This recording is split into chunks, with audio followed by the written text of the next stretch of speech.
N'hésitez pas à liker la vidéo si elle vous plaît et si vous venez de découvrir la chaîne Afrique Sport, n'oubliez pas de vous abonner en activant la notification représentée par la petite cloche pour ne rater aucune info sportive. C'est parti!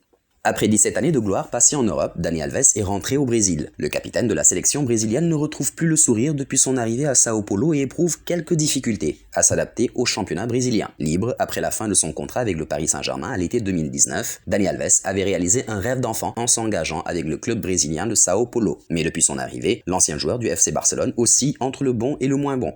Lors de son premier match, il avait pourtant réalisé des débuts rêvés en inscrivant le but de la victoire contre Ceará. Mais son adaptation après 17 années passées en Europe s'avère plus difficile qu'il ne l'imaginait. Pour l'ancien arrière-droit du FC Séville, du Barça, de la Juve ou encore du PSG, ce n'était pas un début simple. Mais après une piètre performance dans un derby contre Der Palmeiras, l'international auriverde s'est autoproclamé plus grand footballeur du monde. Il fait sans doute référence à ses nombreux trophées remportés, mais sa déclaration a créé un énorme scandale sur les réseaux sociaux. Je ne suis là que depuis quelque temps et je suis déjà inutile. Je suis le plus grand joueur de l'histoire. Enfin, je veux parler des trophées remportés. Mais il y a un débat sur mon utilité ou non. J'ai joué pendant 8 ans au Barça et j'ai remporté 23 titres, s'est-il prononcé au micro de Sport TV.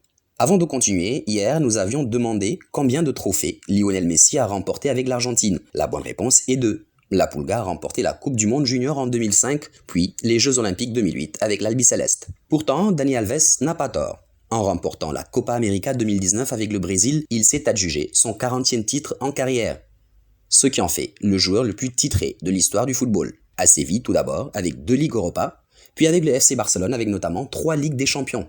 Au total, le Brésilien a raflé 28 titres de l'autre côté des Pyrénées.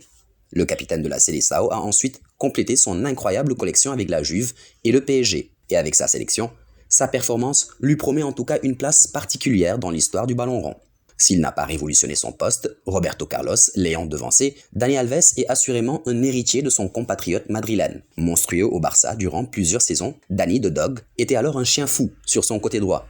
Une sorte d'ailier à vocation défensive qui collait parfaitement au style du Barça de Pep Guardiola et de ses successeurs où les latéraux montent pour créer le surnombre et assurer une possession de balle sur toute la largeur du terrain. Habile techniquement, doté d'un sens du but pas dégueulasse, il claque 21 buts au Barça et près de 50 dans toute sa carrière. Dani Alves était surtout un formidable passeur qui a eu des stats de meneur de jeu. En 2010-2011 par exemple, le Brésilien en délivre 21 en 54 rencontres avec les Blaugrana. En tout, il file un peu moins de 100 offrandes en 8 saisons. Impressionnant. Alors, quel numéro Dani Alves portait au FC Barcelone? Donnez la bonne réponse en commentaire. Le résultat sera donné dans l'une de nos vidéos de demain.